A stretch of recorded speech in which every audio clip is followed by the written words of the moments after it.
Hello everyone, हमारी अपनी पाठशाला में आपका स्वागत है।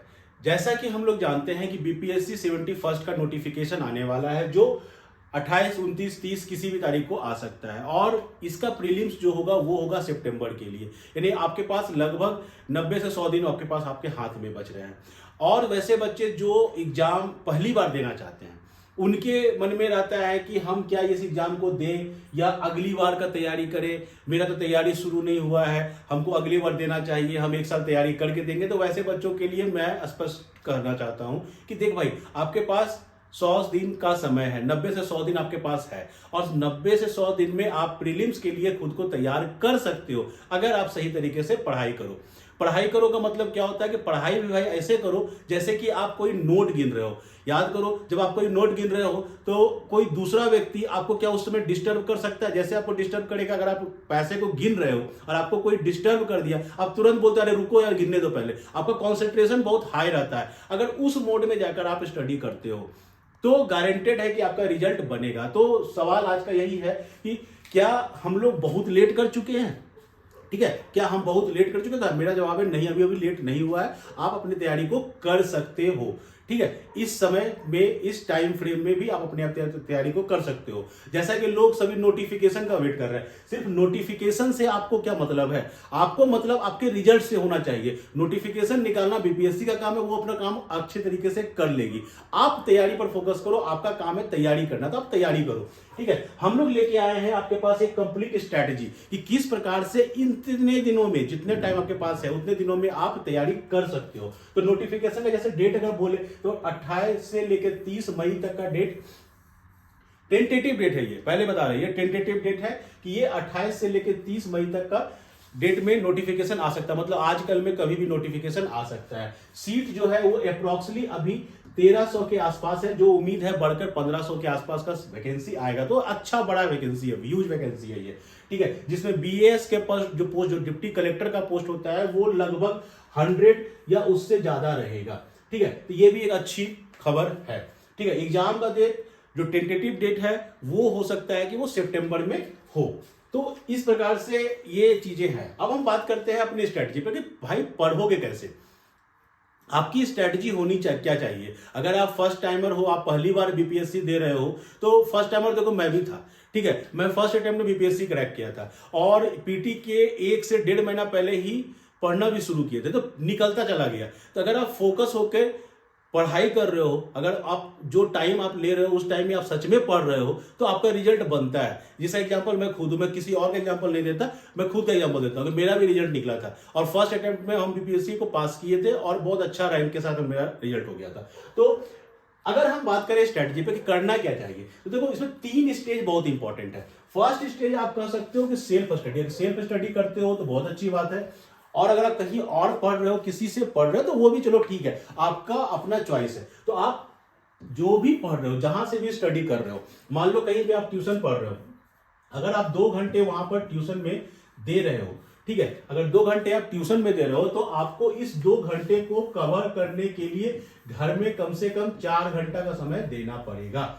आप क्या करोगे? जो भी आप पढ़े हो, ठीक है, जो भी आप पढ़े ट्यूशन में, कोशिश करो कि जब घर आए तो वापस जितना चीज वो पढ़े, बिना किसी चीज को देखे, आप उसको फिर से राइट अप करने की कोशिश करो अपने मन से। पता चलेगा कि आप कहां कहां क्या क्या सीखे और कितना सीखे। ठीक है, तो ये एक अच्छा तरीका होता है। तो सेल्फ आप स्टडी करोगे, सेल्फ स्टडी पहला स्टेज हम कहेंगे। अगर फर्स्ट स्टेज हम कहते हैं कि हमें तैयारी करनी है, हम कैसे तैयारी करें, तो फर्स्ट स्टेज जो होगा वो होगा आपका स्टडी, सेल्फ स्टडी। दूसरा जो स्टेज होगा वो होगा जो भी आप पढ़े उसको रिवीजन जरूर करो, विदाउट रिवीजन एग्जाम में मत उतरना। ठीक है, और तीसरा जो स्टेज होगा वो होगा क्योंकि आपको प्रीलिम्स देना है अभी, तो प्रीलिम्स के क्वेश्चन का प्रैक्टिस जरूर करो। ठीक है, करंट अफेयर इसलिए यहां रखा गया क्योंकि करंट अफेयर एक दिन में तैयार नहीं होता है, तो आपको करंट अफेयर डेली बेसिस पे तैयार करते रहना पड़ेगा। तो 3 स्टेप हम कर सकते हैं बीपीएससी को एग्जाम को निकालने के लिए। पहला आप क्या करोगे? आप सेल्फ स्टडी करो, ठीक है, जो पढ़े फिर उसका रिवीजन करो, ये सेकंड स्टेज है। और तीसरा, चूंकि आपको एग्जाम देना है प्रीलिम्स का, तो प्रीलिम्स के प्रीवियस ईयर के क्वेश्चंस का जरूर प्रैक्टिस करो। ठीक है, ये 3 स्टेज है। अब हम बात करते हैं कि 90 दिनों में हम कैसे कैसे कर सकते हैं। जैसा कि हम अगर सब्जेक्ट की बात करें, ठीक है, प्रायोरिटी वाइज हम इसको समझा रहे हैं आपको। जैसे सबसे अधिक क्वेश्चन आपको दिखेगा अगर आप देखोगे तो बिहार स्पेशल। बिहार स्पेशल में क्या पूछता है? बिहार का हिस्ट्री, बिहार का ज्योग्राफी, बिहार का करंट अफेयर, बिहार में कौन से स्कीम्स है, ठीक है। तो बिहार स्पेशल बहुत इंपॉर्टेंट रहता है, आपको अच्छे खासे क्वेश्चन यहां पर दिखेंगे बीपीएससी में। तो बिहार स्पेशल को अगर हम देते हैं तो पहला हमने जोड़ा उसको कि आवर कितने आवर में आपको खत्म कर लेना चाहिए। तो एक ये हमारा टेंटेटिव है, आपको इसको आप प्लस माइनस आप अपने हिसाब से कर सकते हो। तो बिहार स्पेशल को हमने 50 घंटे में खत्म किया, 50 घंटा, ठीक है। साइंस एंड टेक्नोलॉजी को हमने 50 घंटे में खत्म किया। हिस्ट्री में 3 सेक्शन है, एक एंशिएंट हिस्ट्री है, एक मेडिवल हिस्ट्री है, एक मॉडर्न हिस्ट्री है। सबसे अधिक क्वेश्चन कहां से आता है? तो सबसे अधिक क्वेश्चन आता है आपका मॉडर्न हिस्ट्री से, ठीक है। सबसे ज्यादा क्वेश्चन आपको दिखेगा मॉडर्न हिस्ट्री का, बट एंशिएंट और मेडिवल से भी क्वेश्चन रहता है। तो आप पहले अटेम्प्ट आप जब एग्जाम देने जा रहे हो तो घर से ये सोच के मत जाओ कि हमको ये क्वेश्चन छोड़ना है, आप कुछ छोड़ने के लिए नहीं जा रहे हो, ठीक है। तो आपको तीनों देखना होगा, इसीलिए इसको दिया गया है 100 घंटा, मतलब 100 आवर आपको हिस्ट्री पर देना पड़ेगा। और अगर हम नॉर्मल कैलकुलेशन कहें तो Bihar special, science and technology, science technology में क्या क्या मिलेगा आपको? फिजिक्स, केमिस्ट्री, बायोलॉजी, कुछ कंप्यूटर का पोर्शन, और जो टेक्नोलॉजिकल मामले जैसे वैसे टेक्नोलॉजी जो आम जनजीवन में प्रभाव डालते हैं वैसे टेक्नोलॉजी का यूज यहां पर क्वेश्चन में आपको दिखेगा। तो इतना पर ही अगर आप देखोगे ना तो आपको 70 से 80 नंबर आना शुरू हो जाएगा यहीं पर, इतने पोर्शन से। बट आगे हम लोग देखेंगे। तो मॉडर्न हिस्ट्री को फोकस में मानते हुए, बट तीनों टाइप की हिस्ट्री को, एंशिएंट को भी, मेडिवल को भी और मॉडर्न को भी, तीनों को मिलाकर हम लोगों ने दिया इसको 100 आवर्स, ठीक है। पॉलिटी से आपको ज्यादा क्वेश्चन नहीं दिखता है, 4 से 5 क्वेश्चन दिखता है।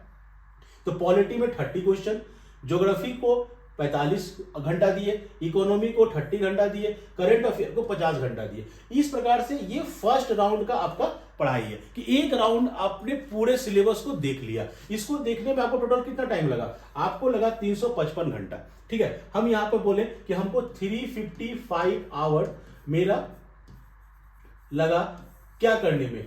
एक राउंड पूरे सिलेबस को पढ़ने में। अगला स्टेप क्या बताया कि आपको साथ में रिवीजन भी करना है। तो अगर रिवीजन का टाइमिंग को जोड़े तो हमने सबके टाइमिंग को जोड़ा, ठीक है। नॉर्मल कैलकुलेशन लिए कि 50% कम कर दो टाइम को, क्योंकि रिवीजन कर रहे हो, एक राउंड आप पढ़ चुके हो, दूसरा राउंड आपको पढ़ना है तो टाइम कम लगेगा, ठीक है। तो इसको अगर हम कैलकुलेट करते हैं तो ये मिला हमको लगभग 190 घंटा, ठीक है। ये हुआ मेरा कैलकुलेशन। और इसके साथ साथ आपको कम से कम, चूंकि पीटी दे रहे हो तो आपको पता होना चाहिए किस प्रकार के क्वेश्चन आते हैं, ऑब्जेक्टिव क्वेश्चन कैसे बनता है, कैसे इलिमिनेशन होता है। अगर हमको क्वेश्चन के विषय में ज्यादा जानकारी नहीं है फिर भी हम ऑप्शन देखकर इलिमिनेट कर सकते हैं, तो बहुत सारी चीजें होती है। तो मॉक टेस्ट कम से कम आपको 20 देना चाहिए, ठीक है। और 20 अगर मॉक टेस्ट दे रहे हैं तो 20 मॉक टेस्ट देने में आपको लगा 2 घंटा, यानी कि टोटल कितना हो गया? 40 घंटा, ठीक है। और 40 घंटा जब आप मॉक टेस्ट दिए हैं, ठीक है, तो याद रखना कि हर मॉक टेस्ट के बाद उस पेपर पर 2 घंटा और समय देके उसके हर एक क्वेश्चन को सीखने की कोशिश करिए। यानी कि 2 घंटा हम और पकड़ ले, यानी कि हम इसको पकड़ लेते हैं 40 + 40 80। तो ये हो गया हमारा 80 आवर हम यहां खर्च किए। कहां पर खर्च किए? अपने तीसरे स्टेज पर। तीसरा स्टेज मेरा क्या था? प्रैक्टिस करना है प्रीलिम्स का, तो इस पर हमने खर्च कर दिया 40 आवर्स। और इस तरफ अगर हम लोग देखें तो हम लोग 355 आवर खर्च किए थे और 190 आवर खर्च किए थे। मतलब क्या हुआ कि 355 आवर्स हमने खर्च किया था किस चीज पर? फर्स्ट राउंड पढ़ाई पर। 190 आवर्स किस पर खर्च किया? हमने खर्च किया था रिवीजन पर। और 80 आवर्स हमने किस पर खर्च किया? हमने 80 आवर्स खर्च कर दिया प्रीलिम्स के क्वेश्चन के प्रैक्टिस को। सबको जोड़ दो तो आया हमारे पास 625 आवर, ठीक है। ये हुआ आपका।